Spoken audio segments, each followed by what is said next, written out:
మెడ నరాలకు సంబంధించిన వ్యాధులకు అత్యాధునిక వైద్యం అందుబాటులోకి వచ్చిందని హైదరాబాద్ యశోద హాస్పిటల్స్కు చెందిన ప్రముఖ vascular surgeon doctor Devendra Singh తెలిపారు. డయాగ్నోసిస్ చికిత్సలో అనేక మార్పులు వచ్చాయని అన్నారు. గుంటూరులో గురువారం మీడియాతో మాట్లాడుతూ మద్యపానం, ధూమపానం మరియు దీర్ఘకాలిక వ్యాధుల కారణంగా వాస్కులర్ జబ్బుల బారిన పడుతున్నారని తెలిపారు. అత్యాధునిక పరికరాలు, మెడికల్ థెరపీ ద్వారా వాస్కులర్ జబ్బులను నయం చేయవచ్చని అన్నారు. ప్రతిరోజు వ్యాయామంతో పాటు మంచి ఆహార అలవాట్ల ద్వారా ఆరోగ్యం ఎంతగానో మెరుగుపడుతుందన్నారు. ప్రముఖ orthopaedic surgeon doctor Krishna Subrahmanyam మాట్లాడుతూ జన్యుపరమైన వెన్నెముక జబ్బులకు అత్యాధునిక వైద్యం అందిస్తున్నామని అన్నారు. బోన్ ఎదుగుదల లేకపోవడం, జాయింట్ చిన్నగా అయిన వారికి విజయవంతంగా సర్జరీ చేయడం జరిగిందని తెలియజేశారు. జాయింట్ రీప్లేస్మెంట్, ఎముకలు, కీళ్లకు సంబంధించిన వ్యాధులకు రోబోటిక్ సర్జరీలు అందుబాటులో ఉన్నాయని ఆయన తెలిపారు. Today, after so many years also, the patient sudden death, young patients are suddenly collapsing. Why they are dying? Why they are doing gym and suddenly they are collapsing? The main reason is pulmonary embolism. That means there is a clot in the lung. The clot will form in the lung, in the leg, and from leg it will travel to the lung, and patient can suddenly succumb to death. This is deep vein thrombosis. Now, many patients they are losing legs. Every 20 seconds, one patient is losing leg. More so in diabetic patients. It is a very, very scary figure. Particularly in Telangana, Andhra Pradesh, this part of the region where we are sitting and discussing, it is very, very important, very, very common. Patients are becoming disabled, stroke, permanent stroke. The reason is clot in the neck arteries, what we call carotid artery disease. They are so much significant, so much of morbidity and mortality. Can we avoid this? Of course we can avoid this. How we to avoid if we know about the reason behind it? The main reason is vascular inflammation. Vascular inflammation in the blood vessel. So which patients are bound to have vascular inflammation? That means patient who is having vascular risk factor. So which patient risky? Me, you, family member, which patient are risky?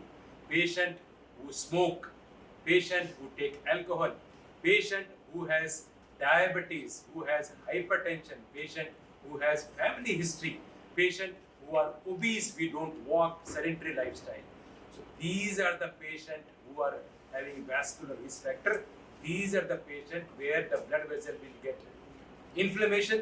Inflammation will leads to clotting, and clotting will leads to lot of morbidity and mortality. My dear friends, we have seen the darkest phase in our life, COVID.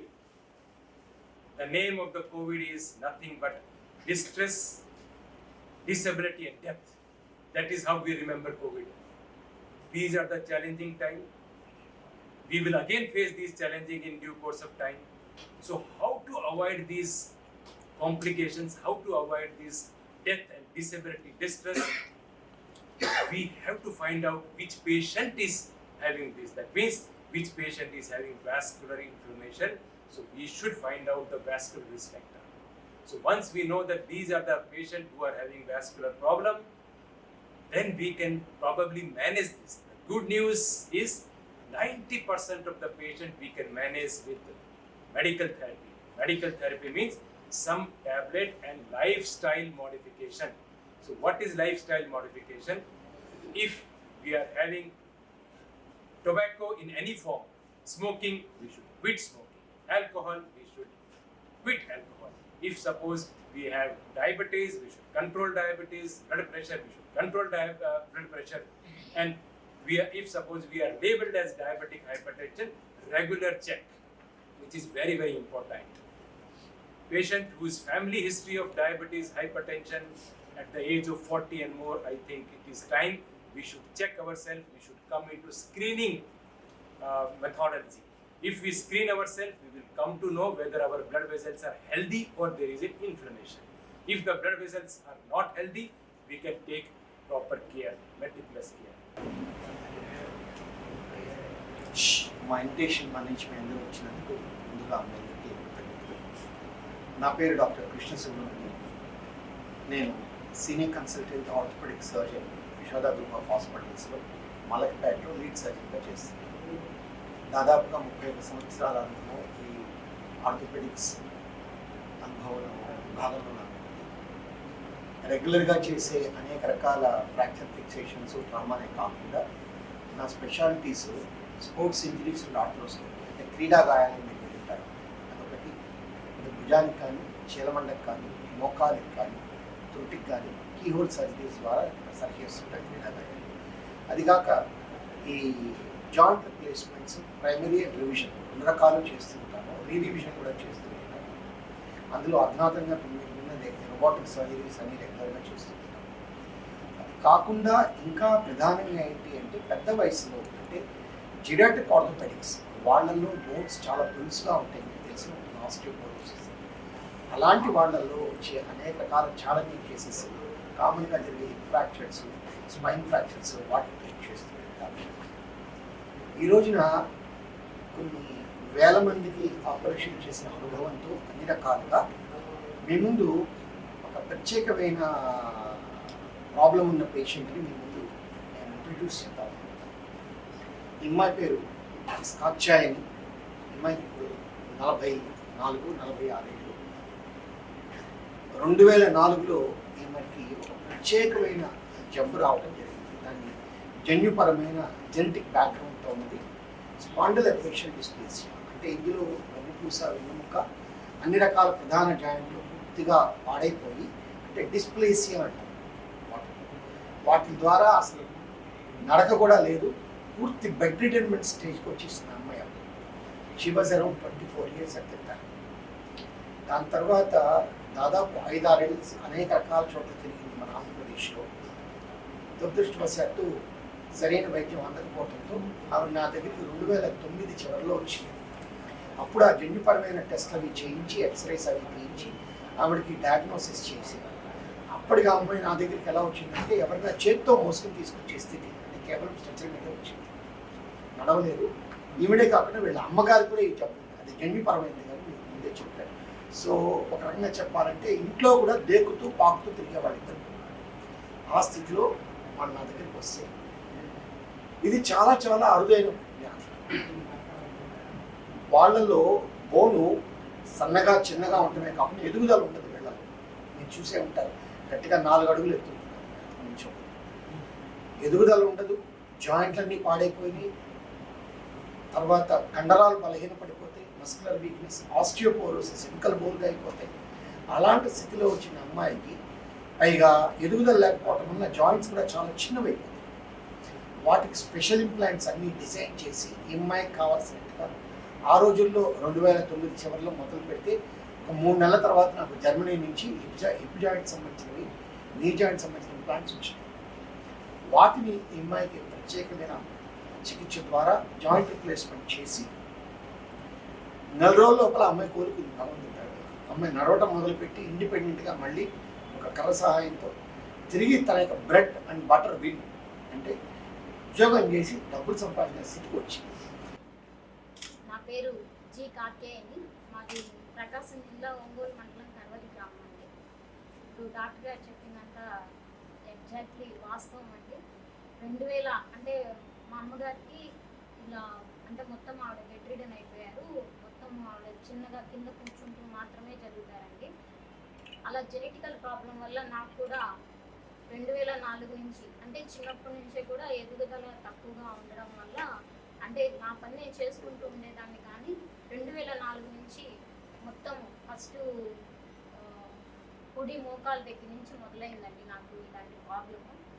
Almost 2009 కల్లా మొత్తం అంటే 4 joints అంటే 2 legs కూడా మోకాళ్ళతో పాటు తుంట్లు 2 పని చేయకుండా అసలు కొంచెం కూడా నడవలేని పరిస్థితి. నడవలేంటమే కాదండి, కాళ్ళు కూడా కొంచెం కదిలించలేని పరిస్థితి. విపరీతమైన బాధ, విపరీతమైన నొప్పితో బాధపడుతుండేదాన్ని. అలాగే 2004 నుంచి కూడా మేము అనేకమైన హాస్పిటల్స్ అవన్నీ తిరగడం, అంటే అందరికీ డాక్టర్స్కి చాలా మందికి చూపించడం జరిగిందండి. చాలామంది కూడా చూశారు. అంటే ఇలాంటివి చాలా రేర్ కేసు అమ్మా, ఇలాంటివి చేస్తాం కానీ మేము చెప్పలేము, నడుస్తావో నడవలేవో అని కూడా అన్నారండి. అలాంటి పరిస్థితుల్లో నుంచి నిజంగా మేము ఇంకా పూర్తిగా అంటే మా బంధువులు కానీ మా ఎవ్వరు కూడా ఇంకా నేను నడవలేని పరిస్థితి అయిపోయాను. నిజంగా ఒకప్పుడైతే అసలు నాకే హోప్ లేదండి నేను మళ్ళీ నడుస్తానని. అంత బాధాకరమైన పరిస్థితి, ఇంట్లో పరిస్థితి, మాకు ఆర్థికంగా కూడా చాలా ఇబ్బంది. అమ్మకి మా నాన్నగారు లేరు, నేనే అమ్మని పోషించాలి, నన్ను నేను పోషించుకోవాల్సిన పరిస్థితి అండి. అలాంటి పరిస్థితుల్లో నిజంగా మాకు వైద్యం నారాయణ హరికి అంటారు, అలాగే భగవంతుడే మాకు డాక్టర్ గారిని తెలియజేశారండి. నిజంగా మాకు వేరే ఒక తిరుపతిలో ఒక డాక్టర్ గారి ద్వారా డాక్టర్ కృష్ణ సుబ్రహ్మణ్యం గారి గురించి తెలిసిందండి. అప్పుడు మేము మళ్ళీ హైదరాబాద్ రావడము, అంటే మా వాళ్ళు నన్ను ఇలా అంటే ఇప్పుడు డాక్టర్ గారు చెప్పారు కదండి, ఇలా నన్ను ఎవరైనా మోసుకొని ఇట్లా 2 చేతులతో తీసుకొని వచ్చే పరిస్థితి ఉండిందండి. అలాంటి పరిస్థితుల్లో నేను డాక్టర్ గారి దగ్గరికి 2009 లాస్ట్లో రావడం జరిగింది. సారు అప్పుడు నన్ను చూసి నిజంగా ఇలాంటి పరిస్థితిలో ఉన్న నన్ను ఫస్ట్ ఈమెకి వెంటనే ఏదైనా ఆ బాధ తగ్గించేలాగా ఫస్ట్ చేయాలి అనేసి ఫస్ట్ నాకు ట్రీట్మెంట్ మొదలు పెట్టారండి. ఆ తర్వాత అంటే మేము నిజంగా చెప్తున్నానండి, ₹1 కూడా వితౌట్ 1 రూపీ లేకుండా నేను సార్ దగ్గరికి వచ్చానండి. అంటే ఇలాంటి పరిస్థితుల్లో నాకు ఆపరేషన్ జరుగుతుందా, ఎలా జరుగుతుంది ఏంటి అనేది కూడా మేమేం ఆలోచించలేదు. ఎలాంటి మనీ పర్పస్గా మాకు లేదు, ఆ సోర్సెస్ లేవు అప్పుడు. అలాంటి పరిస్థితుల్లో నేను డాక్టర్ గారి దగ్గరికి వచ్చాను. కానీ డాక్టర్ గారు మాకు ఆర్థికంగా అలాగే నాకు మానసికంగా కూడా చాలా భరోసా ఇచ్చారు. అంటే ఫస్ట్ ఆఫ్ ఆల్ మనకి ఒక డాక్టర్ దగ్గరికి పేషెంట్గా వెళ్ళినప్పుడు మనకి ఫస్ట్ ఆఫ్ ఆల్ ఉండాల్సింది ఏంటంటే, అమ్మా మీకు మేము చేస్తాం, ట్రీట్మెంట్ జరుగుతుంది, మీరు బాగుంటారు, మీరు నడుస్తారు అనే ఒక్క మాట నాకు డాక్టర్ గారు ఫస్ట్ చెప్పారండి. చాలా నీకేం పర్లేదమ్మా, నీకు ఆపరేషన్ జరుగుతుంది, నువ్వు నడుస్తావు అని చెప్పారు. అది నిజంగా నాకు చాలా భరోసా ఇచ్చిందండి. ఆ విధంగా 2010లో డాక్టర్ గారు స్పెషల్గా నా గురించే ఇలాగా జర్మనీ వెళ్ళి ఇంప్లాంట్స్ తెప్పించి, అంటే ఇప్పుడు చెప్పారు కదండి డాక్టర్ గారు, ఏదైతే ఆ స్మాల్ సైజు అసలు ఎక్కడ దొరకనివి చూసి అక్కడ జర్మనీ వెళ్ళి మరి ఇలాంటి ఇంప్లాంట్స్ తెప్పించారండి. తెప్పించి 2010లో నాకు ఆపరేషన్ జరిగింది. 4 జాయింట్స్ రీప్లేస్ చేశారు. ఆ తర్వాత నుంచి 15 ఏళ్ల వరకు కూడా నేను నా పని నేను చేసుకోగలిగాను.